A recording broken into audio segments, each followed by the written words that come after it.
No, it's huge. And, Jeff Booth said the same point nicely at one point. It's like, for the first time in history, we have a means of final settlement that's high velocity. I'm paraphrasing him incorrectly here, but the point is, gold gave us a great instrument for storage of value and final settlement, but that final settlement was very expensive because gold's heavy and bulky and hard to move across space. Mm-hmm. So what we did is we introduced deferred settlement, right? Which is the debt instrument on top of gold. That is the dollar derivative or the IOU. We've done various credit instruments to increase the velocity of money, so we can increase the intensity of exchange and wealth creation. Bitcoin sort of obviates the whole thing. Like this is assuming Lightning Network works. Right. Assuming something like Lightning Network succeeds, then all of a sudden you have instantaneous global final settlement 24/7, 365 with no counterparty risk. Mm-hmm. It's mind blowing. It's like it's the one thing we've been aiming for in all of capitalism in a way. Right. So it's hard to imagine the implications of that, because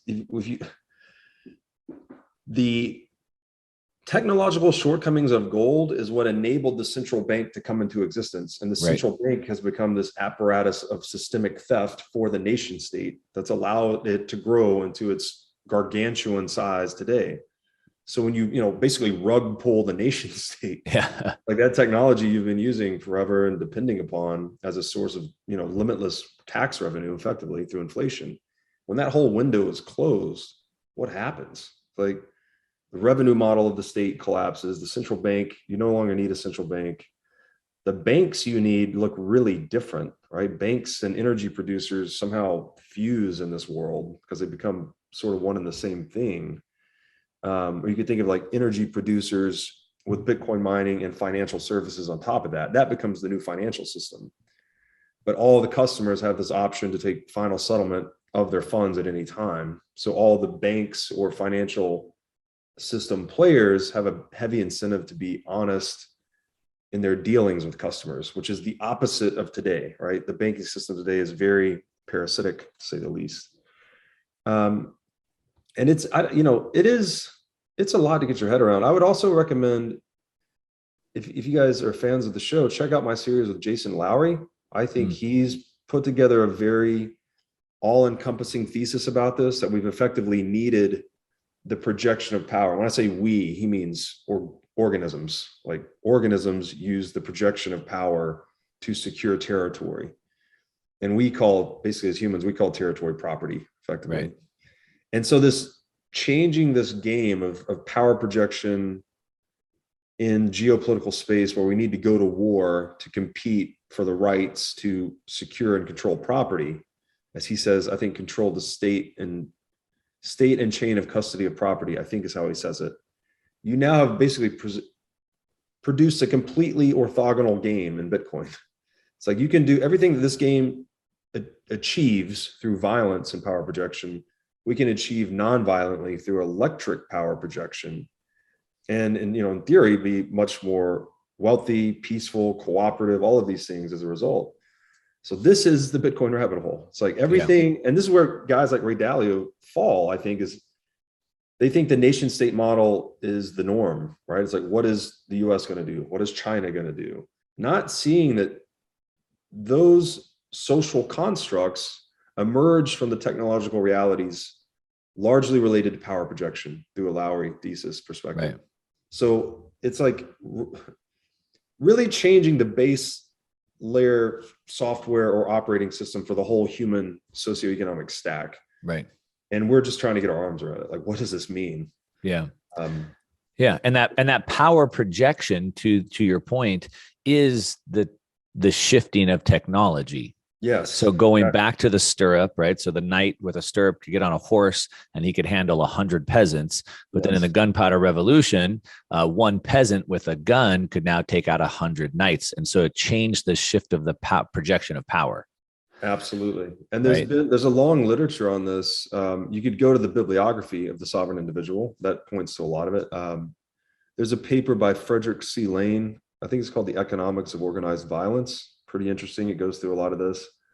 I use those two examples, but there's many examples of this. Like one little innovation pops up that changes really the warfare game.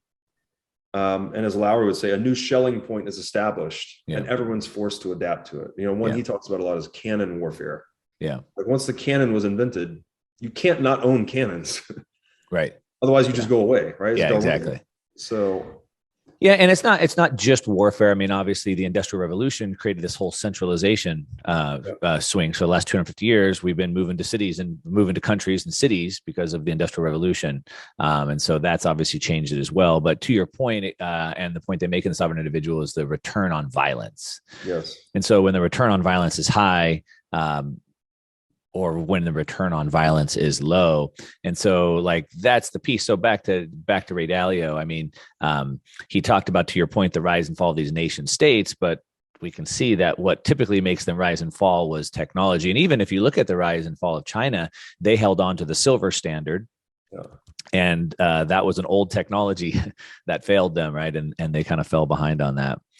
Yeah. And this sound like these topics sound pretty esoteric to a lot of people, and they were to me too when I first discovered it. So it takes, I guess, some reading and some reflecting to let it sink in.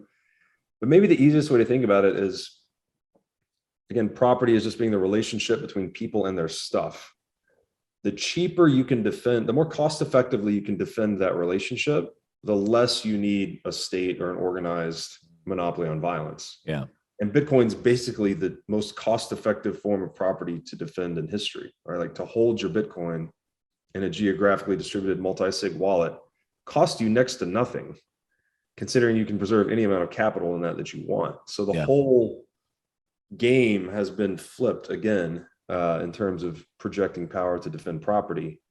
And that is what changes. That's what heavily influences, let's say, the way we organize ourselves in our affairs. Yeah, I know. You've had conversations with Yaron Brook. I have as well. And I've asked him, like, how do we move forward without having an asset that we can't seize like Bitcoin? And he said, well, the only way is that we would have to have enough nukes, and it's basically through mutually assured destruction is how we would have peace. And that's obviously what happened during the Cold War. And so kind of that's what I think about Jason Lowery's thing. Like if we could project enough power of violence, but Bitcoin, I think is, it's more like having a force field where a force field is not violent. A force field does not project force or power over anybody. What it does is it just says, you can't attack me, and so don't even try, right? And so that return on violence is so low that nobody tries. So it's a non-violent way to achieve the same thing as a mutually assured destruction would be, almost. Yeah, I would say, and this is, this was a revelation for me in our conversation, is we often talk in terms of, is it offense or is it defense? But he makes the point that in modern military thinking, it's all maneuver warfare. And he makes a lot of great points. It's like, if China puts a base on the moon, is that an offensive maneuver? Was that defensive? How we respond to that. Is it offensive? Is it defensive? And it really made me think. It's like we kind of just arbitrarily designate something as offense versus defense, but ultimately it's this Darwinian maneuvering constantly. Trying logistics. Warfare is one in logistics. Exactly.